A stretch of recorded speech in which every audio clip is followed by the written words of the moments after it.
Hey, Wagwan Chat Bout families, this is Miss T, and today we're going back in time to June 7th, 1692, the day that changed Jamaica forever. We're talking about the devastating earthquake that swallowed the infamous Port Royal, known back then as the wickedest city in the world.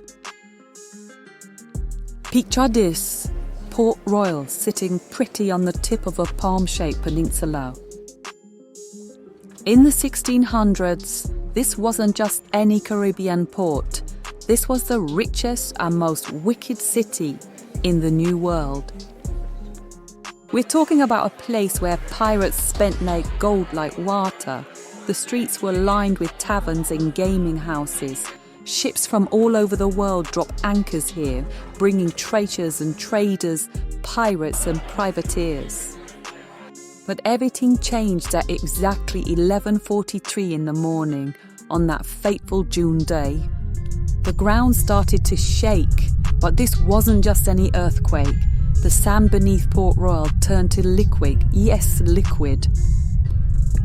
Scientists called it liquefaction. Imagine the ground beneath your feet suddenly becoming like water.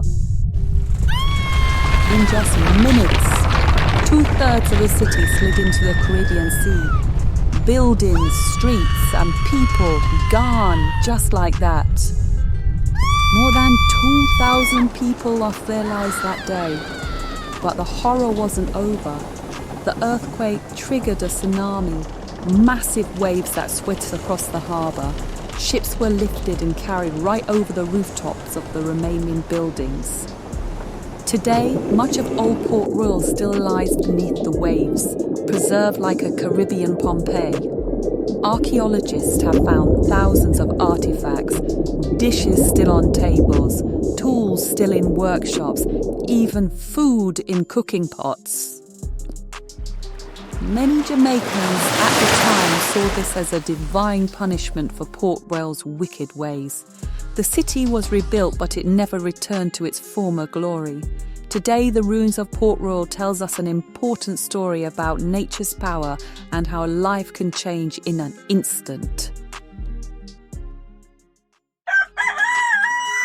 Here's a little more tea for you.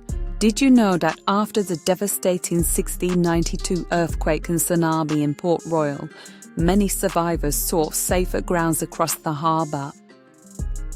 They established what would become Kingston, building a new community that grew steadily in both size and importance. Kingston developed into a major commercial centre. Many merchants and traders relocated their businesses there from Port Royal. This migration and development helped establish Kingston as the foundation for what eventually became Jamaica's capital city. Next time you visit Port Royal, remember, you're walking on ground that holds one of the most dramatic stories in Caribbean history. And here's something to think about. Parts of the old city are still down there, under the waves, preserved in time. It's like a snapshot of life in the wickedest city, frozen forever on that terrible June morning. This has been Chat Bout with Miss T. Don't forget to like, share and subscribe for more fascinating stories from our Caribbean history. Unawak good.